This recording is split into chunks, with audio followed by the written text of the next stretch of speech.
आज मैं आप लोगों को एकादश स्कंध का 25वां अध्याय सुनाती हूँ, जिसमें ज्ञान योग का वर्णन है। श्री कृष्ण जी बोले, हे उद्धव जी, यह जगत प्रकृति के ज्ञान से निराला है। ऐसा मानकर किसी के स्वभाव और कार्य की निंदा या प्रशंसा ना करनी चाहिए, क्योंकि दूसरे के स्वभाव और कर्म की निंदा या स्तुति से द्वेष बुद्धि उपजती है, जिससे पुरुष तुरंत स्वर्ग से गिर पड़ता है। जैसे इंद्रियों के सो जाने पर जीव स्वप्न में घूमता है और यदि उसका लय हो तो मृत्यु की तरह सुप्ति दशा को पहुंच जाता है। जैसे ही द्वैतवादी पुरुष भी घबराहट और नाश में पड़ जाते हैं, पहले तो प्रशंसा या निंदा का विस्तार वस्तु ही नहीं, क्योंकि द्वैत यदि झूठा हो तो उसमें अच्छा बुरा क्या और कितना क्या।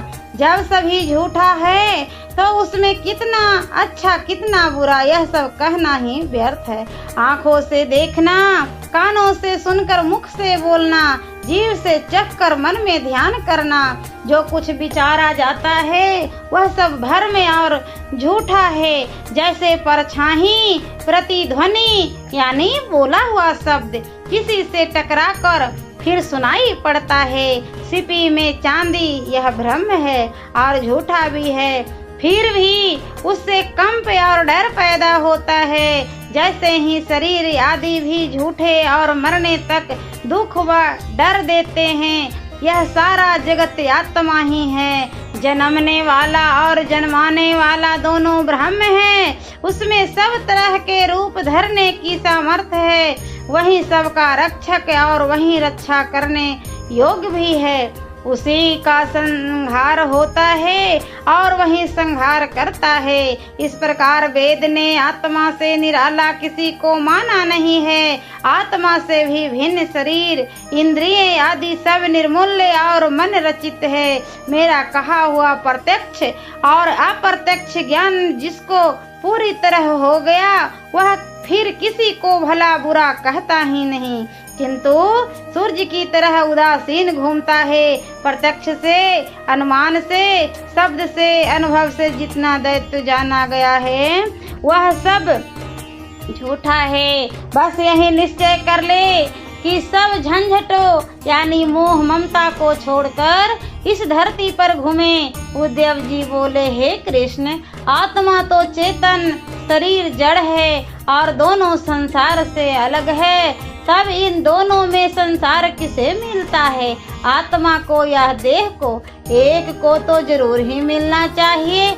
आत्मा तो जन्म मरण से रहित है, राग द्वेष आदि गुण भी उसके नहीं और न पुण्य पाप आदि दोष ही उसे लगते हैं, क्योंकि वह स्वयं ज्ञान प्रकाशक व्यापक और उसकी उपमा में अग्नि ही ठीक जान पड़ता है। फिर देह तो काठ की तरह जड़ है, तब संसार कौन पाता है? भगवान बोले, जब तक आत्मा का शरीर से संबंध है तभी तक अज्ञानियों को शरीर होता जान पड़ता है।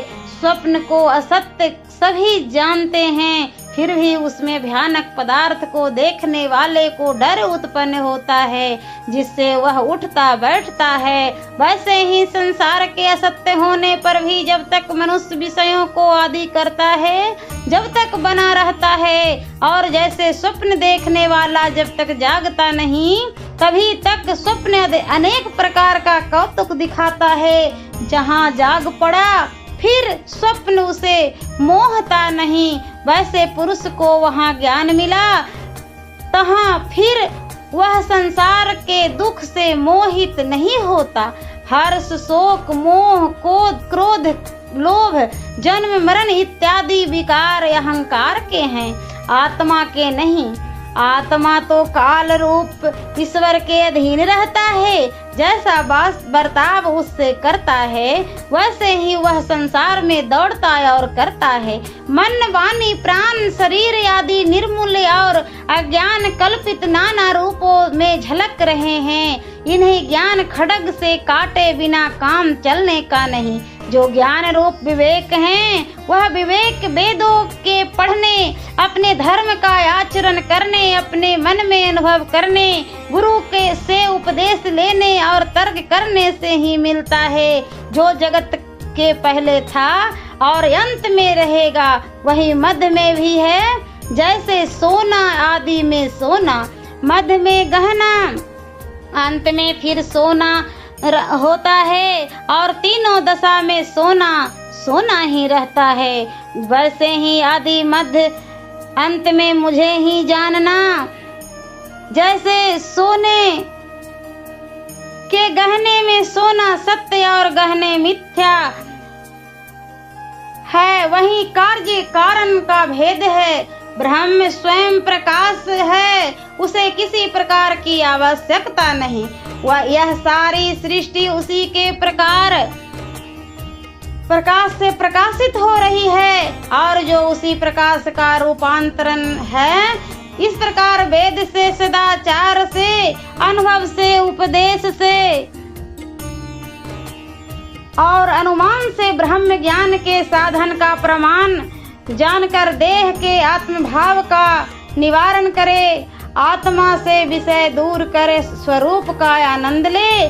देह आत्मा नहीं है, क्योंकि वह घड़े की तरह मिट्टी का कार्य है, और न इंद्रियां ही देह है, क्योंकि वे भी देह के तरह पराधीन और पालन करने योग्य है। तत्व भी जड़ है, आत्मा नहीं।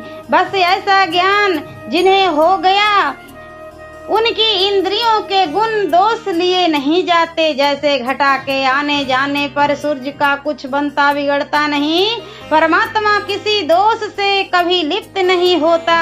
हे उद्धव जी, जब तक पूरा ज्ञान न हो जाए, तब तक मनुष्य मुक्त की तरह अपनी इच्छा के अनुकूल आचरण न करे।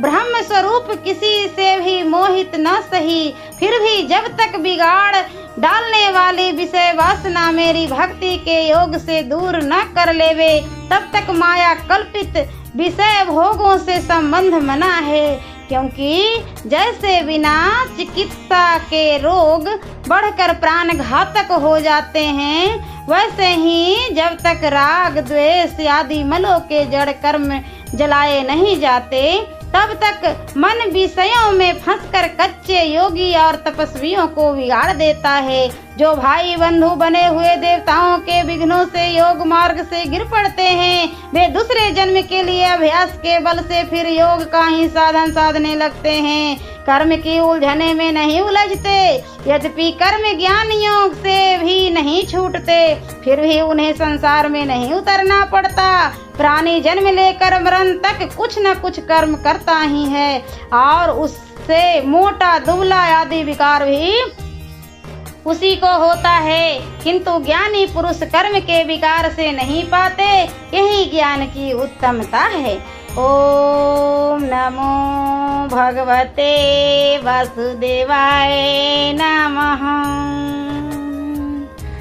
और मैं एकादश स्कंध का 26वां से 29वां अध्याय मैं अगले वीडियो में सुनाऊंगी।